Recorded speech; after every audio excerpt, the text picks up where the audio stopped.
Welcome to episode 32 of the Various and Sundry podcast. I am your host, Matt Harmon, joined in studio by my good friend, my colleague, and the man who practiced social distancing well before the CDC ever recommended it. That's right. John Sloat. Yeah. Expert social distancer. That's my official title here at the college and seminary.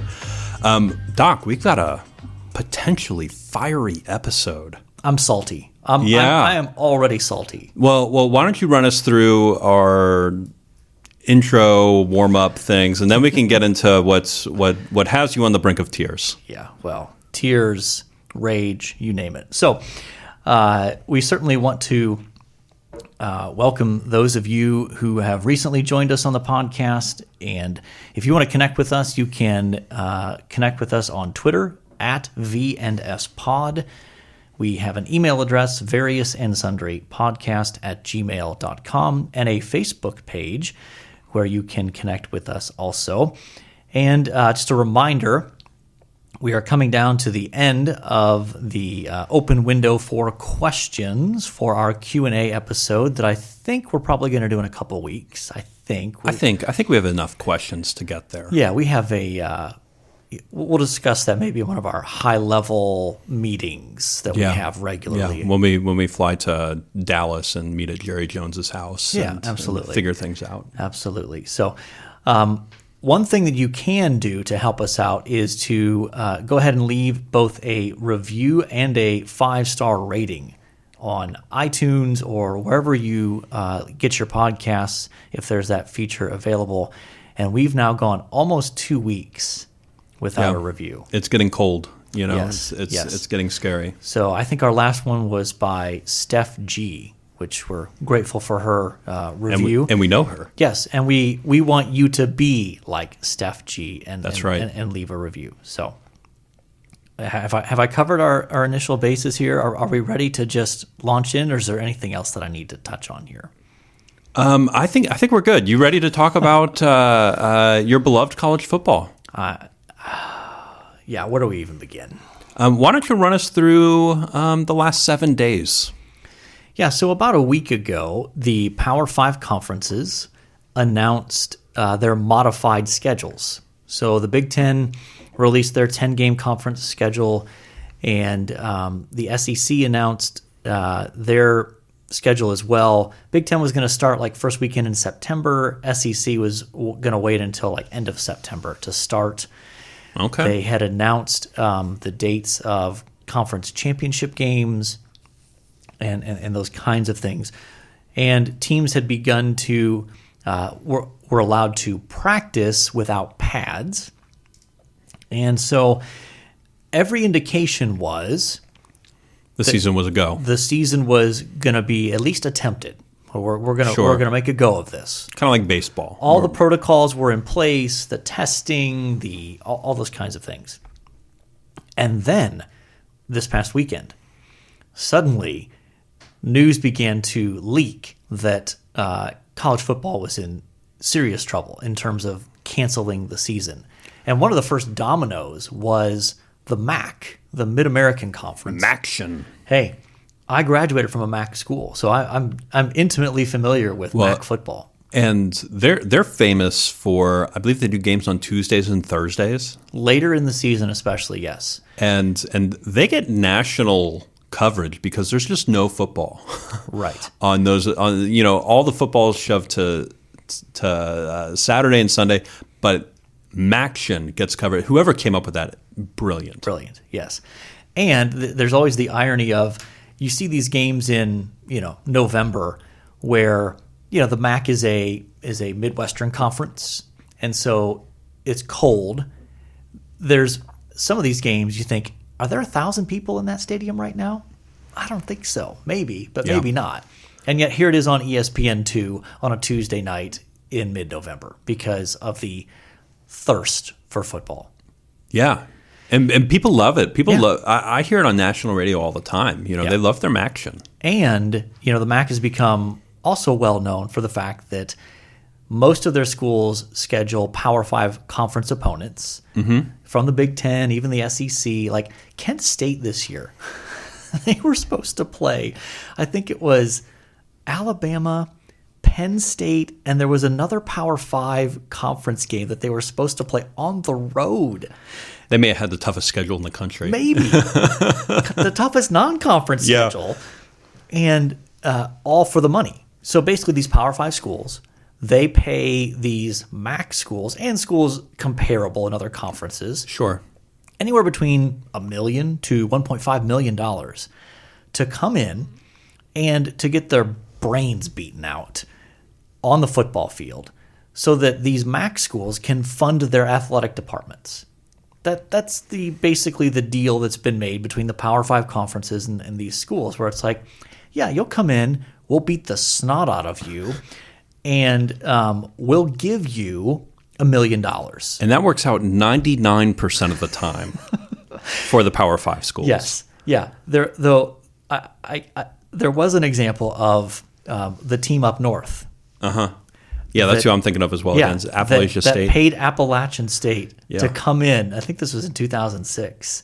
And now Appalachian State at the time was an FCS school. So the division below Division I Power 5 and those kind of schools. But they were the best, right? They were one of the top schools. They were.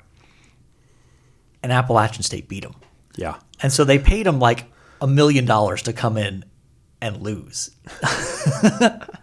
So it's one thing to pay $1 million for a win. It's Sure. another thing to pay $1 million for a loss. In any case. So over the weekend, the MAC announced we're canceling. And then I think it was maybe yesterday or the day before, the Mountain West has announced they're canceling. And all these sources began to leak that the Big Ten had voted, the presidents had Big gotten Ten together on a video presidents call. had voted to cancel the season but had not announced it yet. And all Hades broke loose when that was reported. Yeah, Twitter erupted. Yes. You had prominent coaches, players, all going on the march in terms of social media blitz. We want to play. You had the top two quarterbacks in college football, Trevor Lawrence and Justin Fields. I was about to say, I know Trevor Lawrence was a part of this as a part of the protest. Were not only making these social media appeals, but they were also essentially saying, we as college football players need to unite. We need to organize something so we have a more powerful voice in these kinds of decisions because, quite frankly, we're being left out. Yeah, that's union talk right there. It is union talk, yes. So in any case, then you had coaches, Big Ten coaches, coming out and making statements like Ryan Day from Ohio State, essentially saying, we're going to fight with everything we've got. This is not over yet. And it appears to have at least slowed the momentum. Mm-hmm. Because all the indications were that by today, Tuesday, August 11th, the Big Ten would announce we're canceling our season. Now that has changed. The Big Ten, I think, has more or less said we're not going to announce anything today. So they've at least put some brakes on this. And of course, for now, the Pac-12, there are rumors that they're going to announce today they're canceling. Now, Dr. Harmon, what would cause a organization, to release their modified schedule for a pandemic at one point 5 days ago and then change it and vote to cancel 5 days later? Potentially, allegedly, like we weren't there. We don't know. Yes. But allegedly. Yes. I can summarize that in one word. Liability. Yeah. Liability. At the end of the day, it's liability.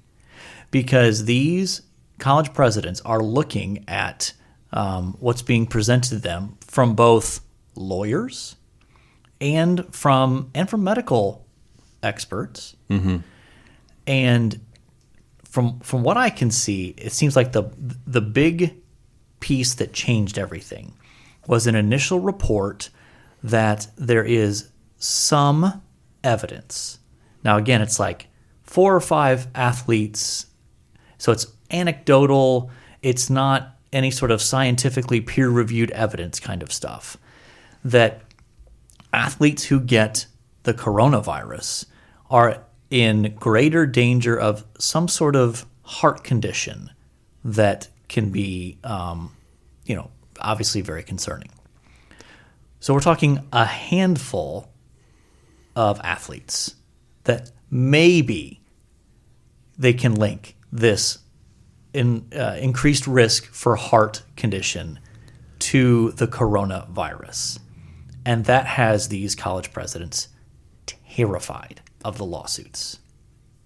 Studies that come out like that, I think I immediately go, we need more evidence. We need more data. We need more understanding of how this works. Because, frankly, I was joking yesterday. I was like, goodness, I wish coronavirus would make my snot purple so that I knew whether I had it or, there's just not enough evidence out there to really get a definitive scientific statement down to say, this is what it is. And so Yes. when you come out and say something like that, it feels a little fear-mongering. And Absolutely. And it feels a little fear-mongering, and it's not it's being presented as scientific, but it's not necessarily scientific. Correct. It has science elements, and it's Yes. a potential hypothesis, but it seems like they're putting a hypothesis out as fact, Yes. which is, I don't think a great reason to cancel the college football season. I think we're in the midst of hysteria at the moment Yes. and have been for the last 6 months. I think we're Yes. going to look back on this time and maybe go, maybe this wasn't the best way to respond. Yeah. But in the middle of hysteria, it's hard to see that. Yes. Here is what got me so salty. You have a sport where there is clear, documented, scientific evidence in study after study about long-term brain trauma effects of Yeah. playing football. And that has come nowhere near close to, we got to shut this whole thing down and not play. Confirmed, scientific, repeated, peer-reviewed evidence. Yeah. And that hasn't even come close to getting college football to shut down. And you have a report of maybe 5 to 7 anecdotally based, non-scientifically demonstrated, there might be a slim chance of a raised heart issue here. And it's, we got to shut this whole thing down. Mm-hmm. That's insanity. Yeah. That's insanity. And the only reason for it is liability. These college presidents don't want the lawsuit. When some kid dies of a heart attack after having corona, and then therefore all of a sudden there's the lawsuit. It's insane, John. It's insanity. Matt, take a drink of water. Let's. I'm sitting here holding the table. It's difficult to be the only adults in the room, John. That's what I'm saying. It's difficult. Look, just come out and be honest about it. Mm-hmm. The issue is not player safety. The issue is liability. And even though the players are like, we'll sign a waiver, we want to play. Let us sign a waiver. We have all these protocols in place. We have this testing and the social distancing and all that kind of stuff. And you won't even let us try. Mm-hmm. And I don't get it when you consider the fact that you have so many of these athletic departments that football is the funding. Yeah, you're going to see the end of a number of other sports in college because the football programs at places like Ohio State and others that make millions of dollars subsidize the women's rowing team. That might be great, but they're not making money. That's a money-losing enterprise for the institution. Well, it already happened at one school. Stanford. Stanford is what I was thinking of, right? Since they've canceled their college football, they've canceled all their other sports as well, or a number of other sports. Well, they cut them. Mm-hmm. In other words, they said, they're not coming back. We can't do them whatever anymore. Sport that I can't remember the specific sports, but like we will not have a team again. This is not we're canceling because of Corona. It's we're no longer going to offer those sports. Anything else on the college football front? Any? We're kind of taking a wait and see approach because we're recording, potentially expecting Tuesday an morning, announcement. yeah, but we're sort of in the midst of it. So I think that the momentum from the players and the coaches, at least in the Big Ten, has slowed the spread, the rush to cancel. Now, I'm not so naive as to think that they're definitely going to be successful, but what I don't understand is with a conference like the SEC and other conferences who are saying, let's just wait and see. Like, why do we have to cancel right now? Why do we have to make this decision right now? What is the rush? What's the harm if we wait 2 more weeks, 3 more weeks, 4 more weeks, and see what happens? What's the danger? What are we missing here? So your argument currently is that the SEC is doing it right? My argument, and that you love the SEC? No, that is an incorrect reading of my. I taught you to interpret things better than that.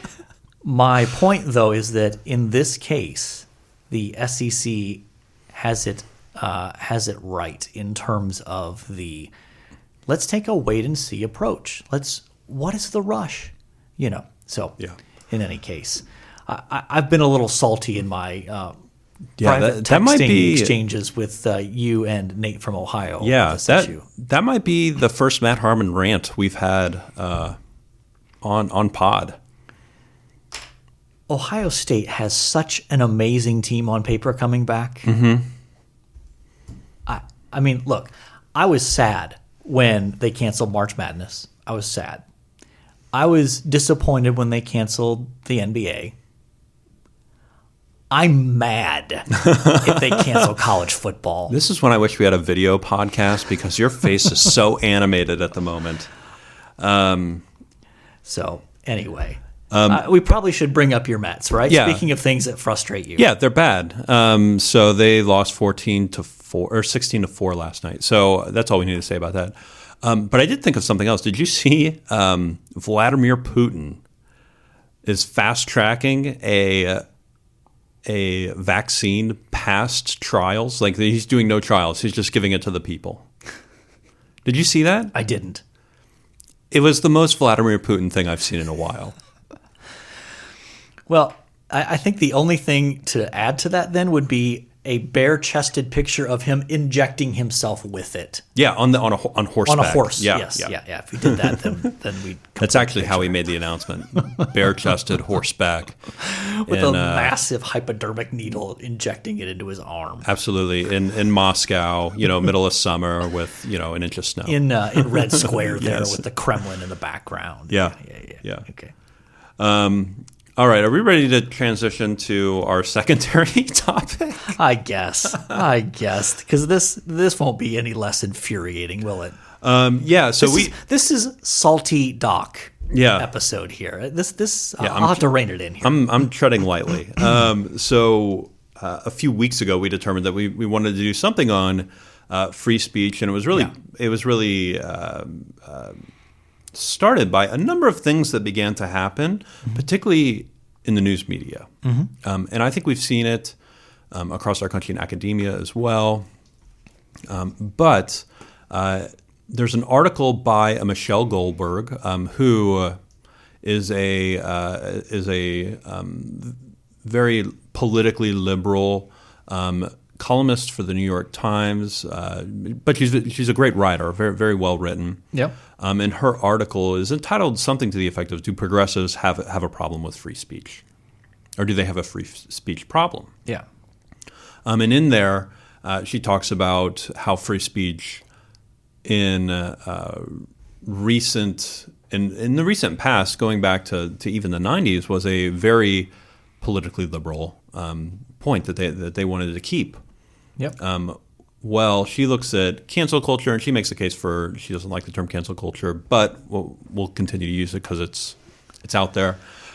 She talks about how we really need this. We really need this thing of free speech, and she has signed a petition in a magazine. What was the magazine? I think it's Harper's, isn't it? I think so. About hey, these are politically liberal people who agree with lots of things that are going on, but make an argument for free speech. Kind of coinciding with that article was an individual named Andrew Sullivan. And Andrew Sullivan used to write for New York Magazine. Yep. And according to him, had one of the more popular columns in New York Magazine. And he was let go for budgetary reasons in the midst of COVID. Yeah. And his interpretation of that is basically like, listen, I don't buy into the critical theory like the rest of my colleagues, and that's become a doctrine that you have to believe in in order to be a part of the media, or at least the mainstream media. Yeah. Or even maybe mainstream media is used too much, but maybe even the historic media, or the institutions that are there. The New York Times, the Washington Post, NBC, ABC, CBS.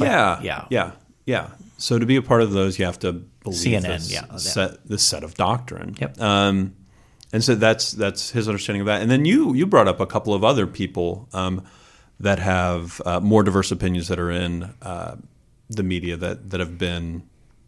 That have left their jobs or have been asked to leave their jobs. Yeah, so there was a reporter at the New York Times, a woman named Barry Weiss. I hope I'm saying her name correctly there. Yeah, I'm not familiar with her. But she basically left, and her reason for leaving, and she wrote a resignation letter that she made public that essentially argues that the journalism that she was taught and grew up on is no longer being practiced at the New York Times, that it's taking the turn towards advocacy, and that any pushback against the sort of prevailing orthodoxy of pretty hardcore liberal mindset is not welcomed and will get you blackballed within the organization. I imagine she's talking about the 1619 Project. That's part of it, but not the only thing. Yeah. Yeah.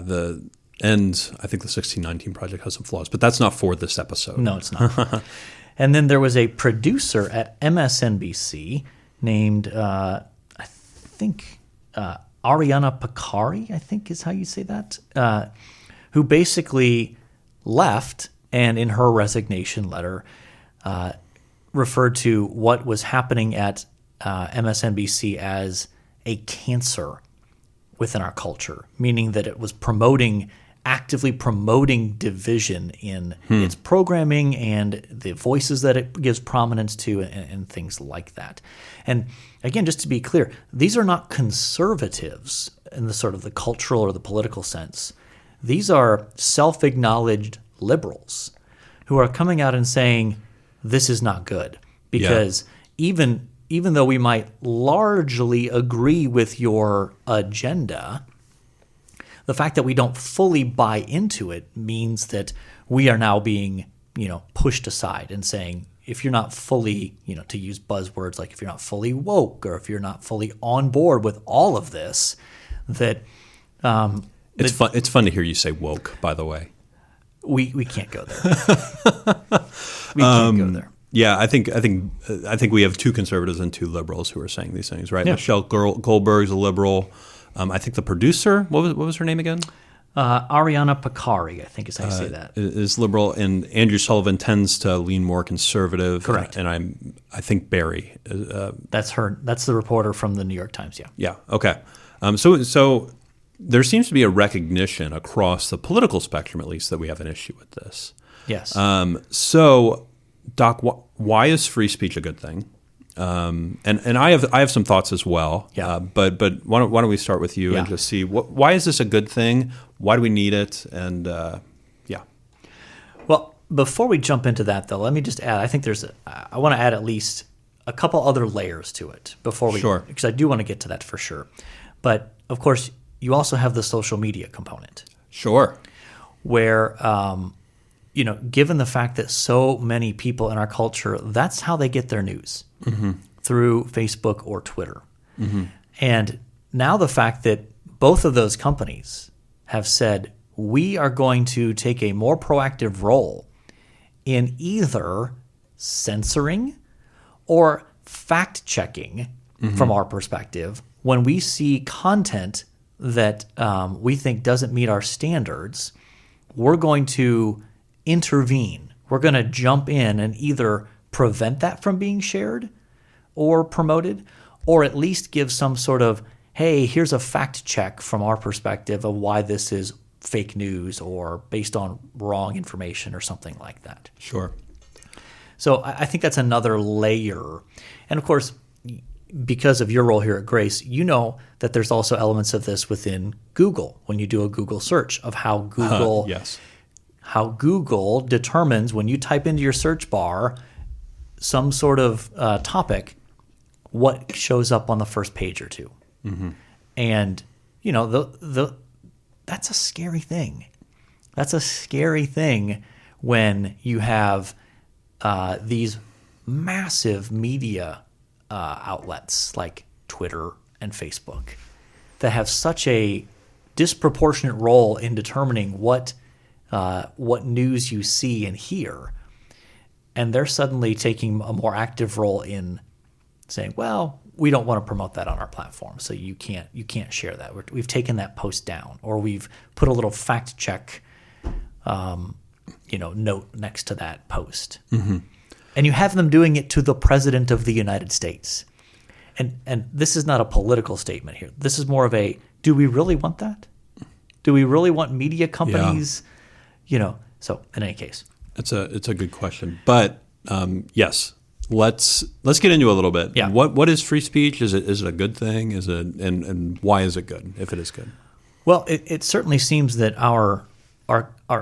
the founders of our country thought it was a pretty important thing when they made the very first amendment that was embedded within the Constitution was the right to free speech. And that's been necessarily and understandably qualified in some ways. There's the famous standard of you don't have the freedom to stand up in a crowded theater and yell fire when there's no fire. Sure. You are liable. You are legally responsible for bad things that happen if you cause a panic in a crowded theater by yelling fire. So it's not an absolute right in that sense. But it does seem like from at least our founding as a nation, that was a pretty important thing. And so it seems like even just on a secular level, that's something we would want to protect, let alone on a biblical level. I would argue that. Yeah, the biblical argument we don't hear much for free speech, mostly because there weren't democracies, right? Right. There was no such thing. But you're going to make a case for one? Well, I think at a minimum level, I think if you want to argue on the front of on the level of human flourishing, I think a culture that values free speech is not only best for human flourishing, but is also best for the advance of the gospel. Because if you get into contexts where speech is regulated, once you start giving that power to once that power exists by a governing authority, it can easily be turned against the spread of the gospel. And of course, we've seen that throughout history. I mean, it's true today in certain parts of the world. You cannot freely share the gospel in certain parts of the world. Sure. Now, that doesn't mean the gospel can't spread. It does. But if we as Christians are ultimately wanting to see the advance of the gospel, it would make sense that we would want to advocate for context where free speech is valued, prioritized, and protected.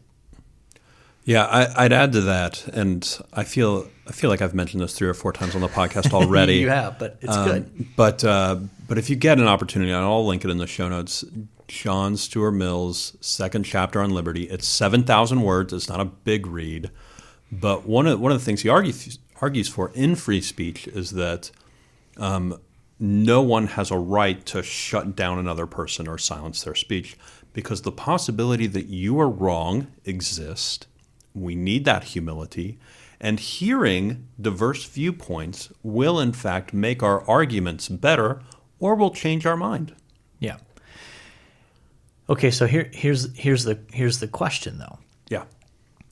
how do we push back then against this current cultural tide? And we see it on college campuses. Sure. Where the number one priority is that students must be made to feel safe.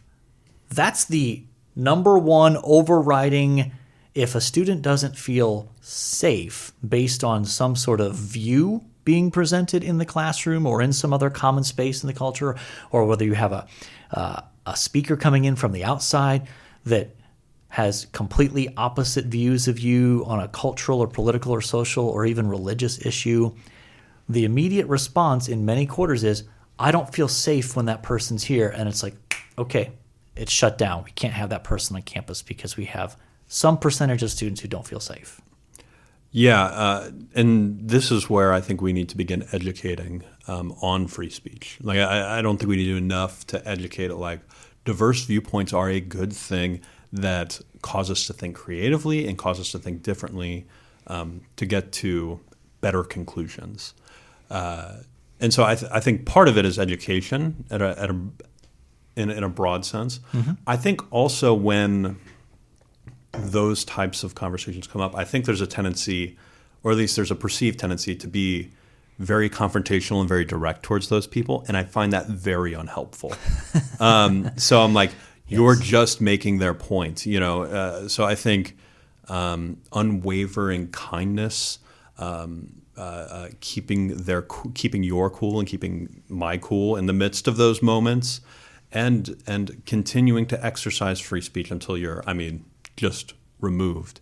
And I think believing what I believe it's Aristotle would have said, that the truth has a distinct advantage among an educated populace. And if that is true, the truth will out.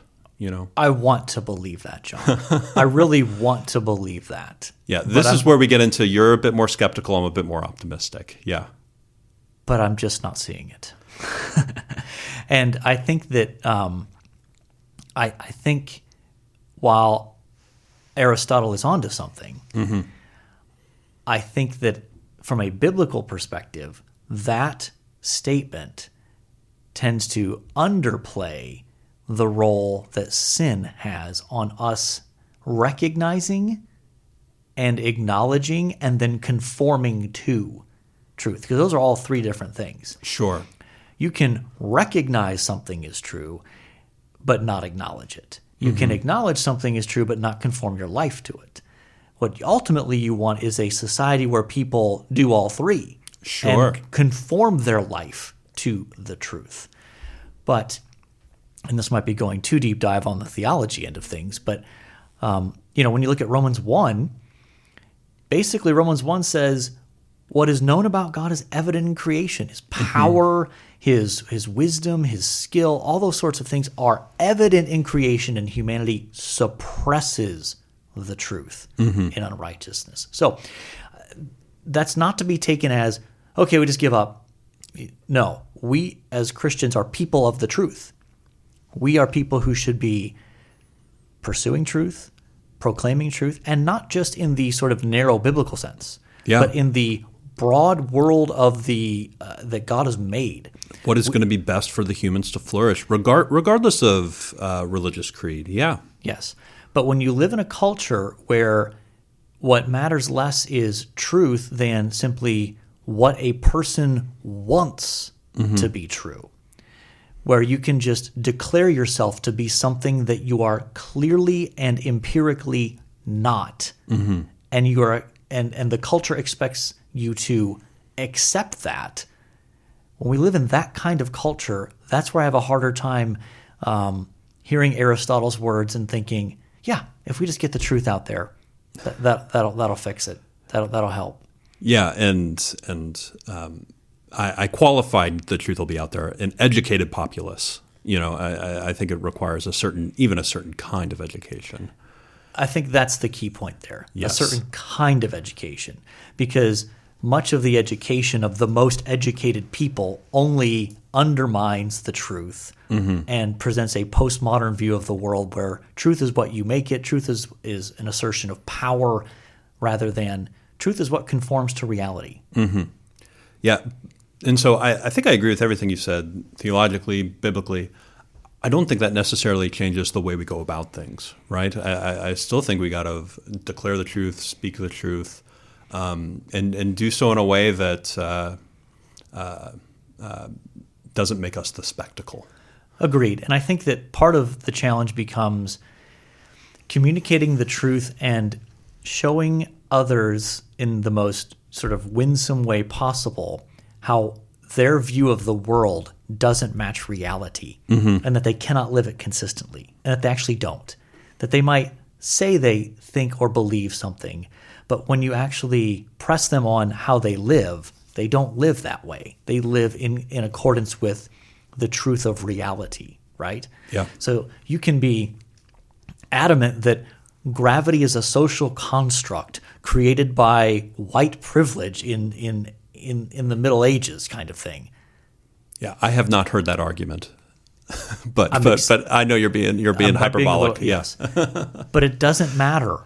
Gravity still has its effect whether you believe it's a social construct or not. Mm-hmm. Yeah, I mean, not to dive too deep into this, but there were whole Twitter threads within the last couple of weeks of actually 2 + 2 can equal 5 in certain circumstances, and to say 2 + 2 = 4 is a sign of privilege. And yeah, and I think those people are not living in accordance with even the broadest understanding of truth. yeah, and I think their life will show. but you have educated people, educated in the sense of they have degrees from higher education institutions. I'm willing to bet they're not accountants. Well, no, they're not, of course or not. finance people. But there were some math people, actually. There were math teachers in that conversation. Well, in this context, like, no. Anyway, all right. We got to move on. I'm getting too salty again.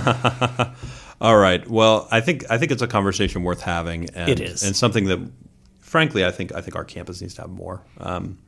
But let's move on. You ready to move on to our athlete? Yep. Okay. Number 32. We have a number of athletes.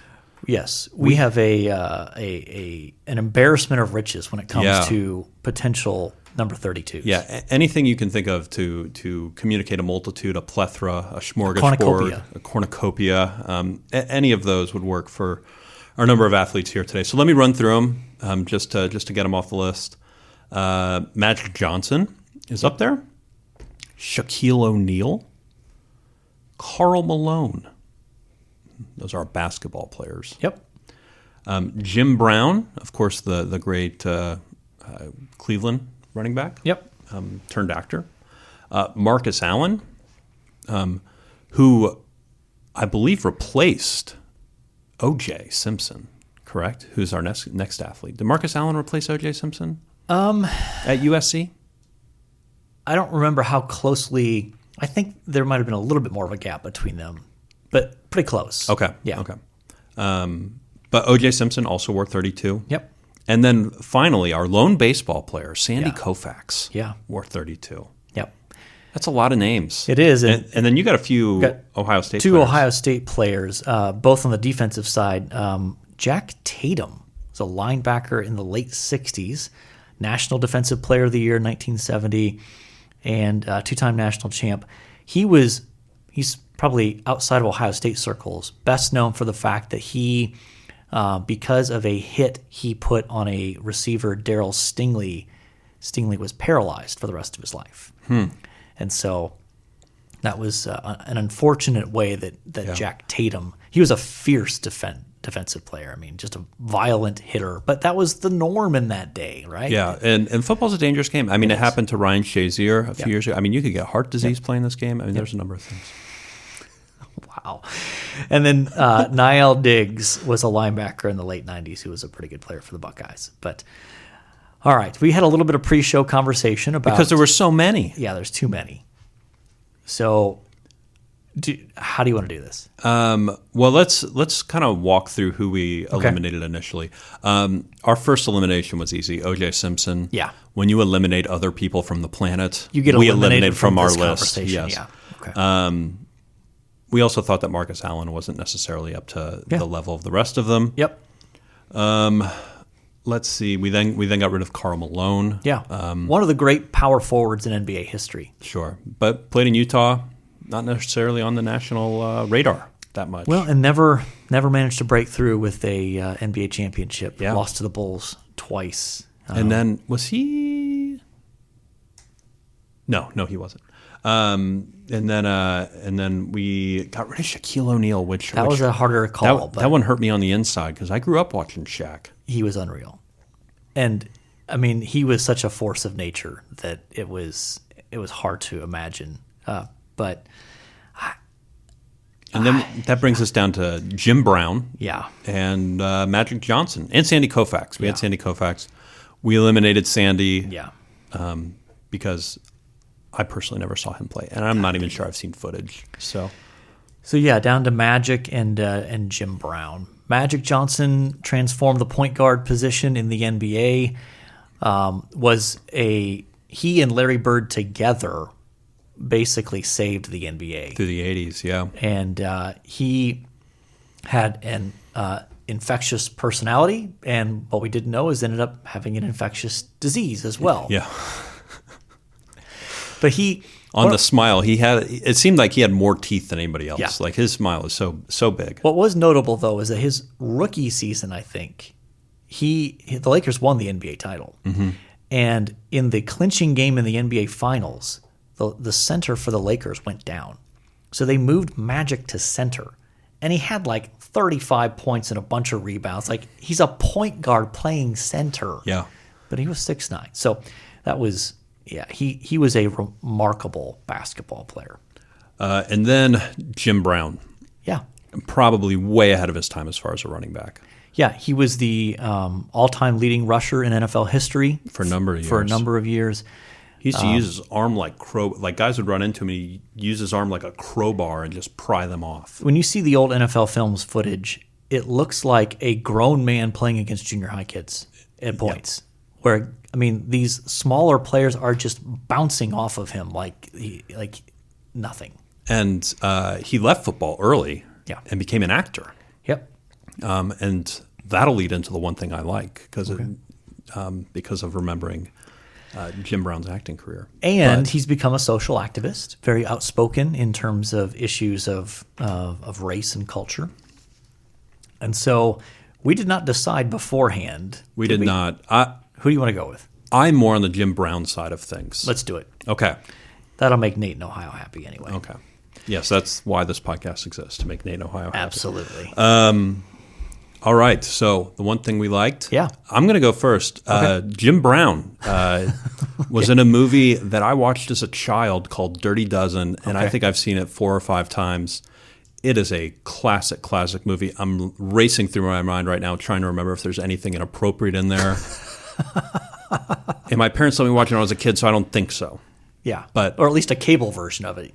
Have you had that happen where you've only seen the cable version of a movie and then you see like the unedited version? You're like, oh my gosh, there's all this content I didn't know about, and I can't recommend this movie anymore. Yeah, yeah. So The Dirty Dozen with Jim Brown.